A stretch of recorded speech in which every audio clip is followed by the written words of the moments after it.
What's up, boys? Welcome back to the College Corner for Week 5. We have an absolutely unbelievable slate of games, and me and T-Mac are going to navigate the numbers to find you some winners. I'm starting Friday night in the Big Ten, Maryland plus 3.5 against Iowa. Look, this Iowa team is fraudulent. 2.2 takeaways per game so far this season. They've been living off their defense. Offense is terrible. Spencer Petras, that guy stinks. That whole offense stinks. The team is ranked 109th in the country at 4.5 yards per play, running into a Maryland team and Talia Tagovailoa that is throwing the ball all over the yard. 19th in the country, 6.7 yards per play. I think they keep up, and this team's on upset watch. Iowa, 4th ranked in the nation. I'm not buying it. Sorry, 5th ranked in the nation. I'm not buying it. I think Maryland has a chance to win this game outright, but I love them at plus 3.5. My first game, one of the games of the week, we have the Arkansas Razorbacks at the Georgia Bulldogs. My play is Arkansas plus 18.5. Arkansas has kind of surprised everyone this year. They are a legit program. Georgia's really fucking good. That defense is legit. This number is just a little too high. It kind of seems like a rat line. They are begging you to take Arkansas. But I think big brain here, you just take Arkansas. 18.5 points is a lot. Georgia's kind of a tough place to play, but Arkansas showed that they can do it. I am more than comfortable with them covering this number at plus 18.5.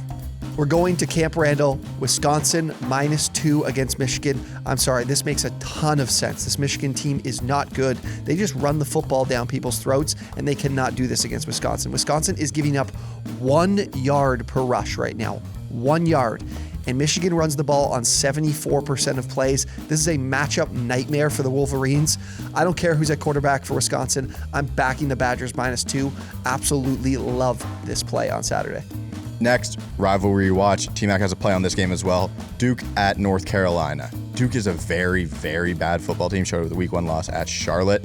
UNC is kind of disappointing. Sam Howell, you know I love him. He's one of my favorite Heisman players. I want him in all of my dynasty leagues next year. But I'm going to take this under 72.5. I just do not think the Duke Blue Devils are going to do their part to score enough points. UNC, I could see them easily putting up 40 here. UNC, I bet their overs and it usually hits, and I like doing it, but I think I just got to fade myself here. Under 72.5 points. Next, we're keeping it simple in the ACC. I have to ride with what Avery was saying here. I think that North Carolina -20, I'm not going to get in my head here. I'm taking them. This is supposed to be a rivalry game, right? Duke, North Carolina. That's a basketball rivalry. This is not a football rivalry. North Carolina is going to run this team over. They're going to win by 40. I'm worried that this team doesn't have anything to play for, but I've put it in my head that this is somehow a rivalry game, so they're going to kill them. Duke sucks. Sam Howell's good. They win by 40. Easy winner. They'll cover the -20. Next, we have Memphis at Temple. Memphis, tough loss last week to UTSA. It was a classic letdown spot after their win against Mississippi State. They are 11.5 point favorites on the road. I'm fine to take them here. Temple has a pretty good run defense, but Memphis can find a way to score points any facet. They can do it on the ground. They can do it through the air. They're going to find a way. They are going to beat the Temple Owls, and they are going to cover the number -11.5. I have located the rat line of the week. I'm taking Florida State -5.5 at home against Syracuse. Syracuse is a huge letdown spot. Beat Liberty last week on Friday night. Huge win for the program. But again, are we forgetting that this team lost by 10 points to Rutgers just a couple weeks ago? Syracuse is not good. Florida State finally getting healthy on the offensive line. Look, it was a loser last week, Florida State against Louisville, but I did think that they really came around in that second half, stayed competitive. I think this team is still playing hard for Mike Norvell. I think they cover this number no problem. This is a rat line. I think people are going to be looking at Syracuse and seeing, wow, 5.5 point underdogs against a team that hasn't won a game yet this season. I got to back the Orange. But no. We're back in the Seminoles. There's something about that team, something about those uniforms, something about that jersey that I need to back this team once again. Going back to the well, not a good sign, but I still like Florida State -5.5 at home. Next, we have a big college football implications game here, college football playoff implications in this one. Cincinnati at Notre Dame. We look at Notre Dame frauds, right? Obviously, the Week 1 win against Florida State does not look good anymore. They've been horrible, Florida State. Notre Dame hasn't been that much better. They were fine. They shouldn't have won by that many points. You watched that football game last week. That was not a blowout as it seemed. Cincinnati, this is the biggest game in Cincinnati's program history. Just plain and simple, there it is. I'm taking Cincinnati -2 for that reason only. Yeah, that's all I got to say. Cincinnati -2 at Notre Dame. Going to be a tough one. Going to be a fun one to watch. I'm in with Avery on Cincinnati -2, going to Notre Dame. A huge matchup here. Look, Notre Dame has been lucky this season. They're averaging 2.2 interceptions per game on the season. This team is fraudulent. They just aren't that good. I don't care who's at quarterback. Drew Pine, Jack Cohn, it doesn't matter. I think that Cincinnati, their defense has been terrific so far this season, led by Ahmad Gardner in the secondary. Their defense, their secondary is giving up just a 38% completion percentage to opposing quarterbacks, and Notre Dame can't run the football. It's been terrible all season long. It was still terrible against Wisconsin last week. I think Cincinnati gets it done, keeps that perfect season going, and keeps those hopes of a playoff berth alive by taking care of business and covering -2 at Notre Dame.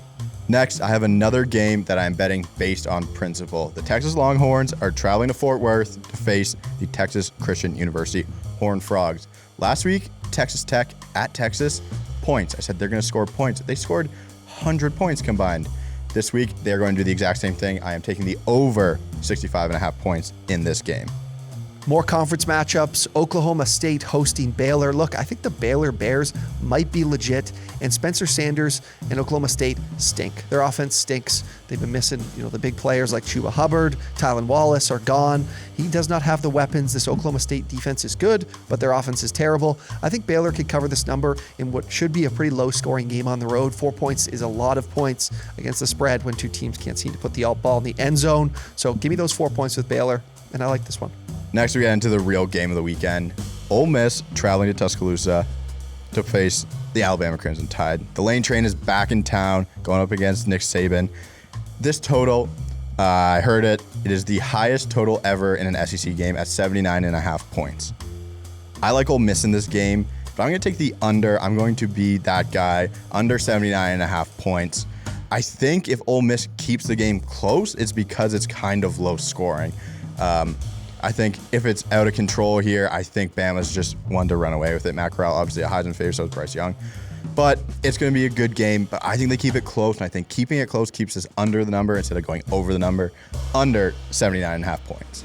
I'm back in the Hilltoppers +11 at Michigan State. They're making a little trip here in the Big Ten. Covered against Indiana last week, hung around. Bailey Zappi, what a great quarterback name. Are you kidding me? He had over 360 yards passing, 3 touchdowns, no interceptions against Indiana. I think this team, they throw the ball a ton, almost 70% on the season. You love to watch that type of football. Absolutely love to watch that type of football. So I think they'll have a good chance to cover this number against Michigan State. I'm not buying what I'm seeing from Michigan State. Mel Tucker has this team going, but I don't think they'll be able to cover a big number here against a Western Kentucky team that can, even if they get down by 15 or 14, 20 points in this game, they'll be able to throw their way back in and maybe backdoor this thing anyways. But give me the Hilltoppers +11. Second last play here, Nevada at Boise State. Boise State's been okay this year. I mean, they've gotten it done when they had it to. Nevada coming up tough loss last week. Nevada has been fine. Carson Strong, also one of my favorite quarterbacks. +6.5 points on the road here. This is a tough game for Nevada, but I'm going to take them +6.5. Maybe even sprinkle a little money line here, see if they can upset the Boise State Broncos.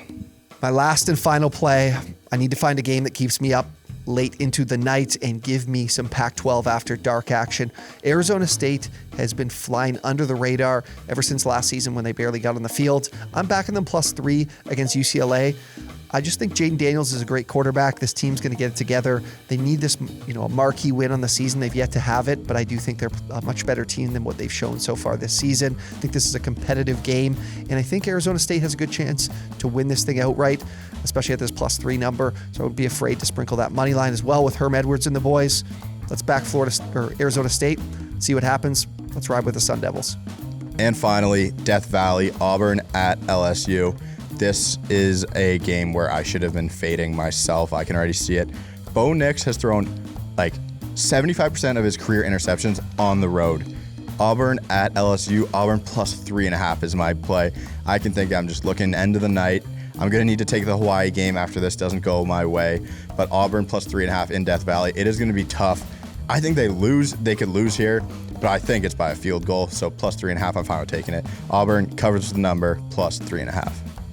16 college football winners for you, so be sure to place these bets. We're going to make you some money. We're going to get back on track. I promise it. I'm guaranteeing it this week. Avery, is that okay if I guarantee it? Oh, yeah. Okay, I guaranteed it. Be sure when you win this money, make some money this weekend on Saturday. On Sunday, go check out the OwnersBox Superflex salary cap game. We've got a promo code Drew9 for you for a $10 free entry. Superflex salary cap game, no kickers, no defense, $50,000 grand prize. Be sure to check it out. Let's print.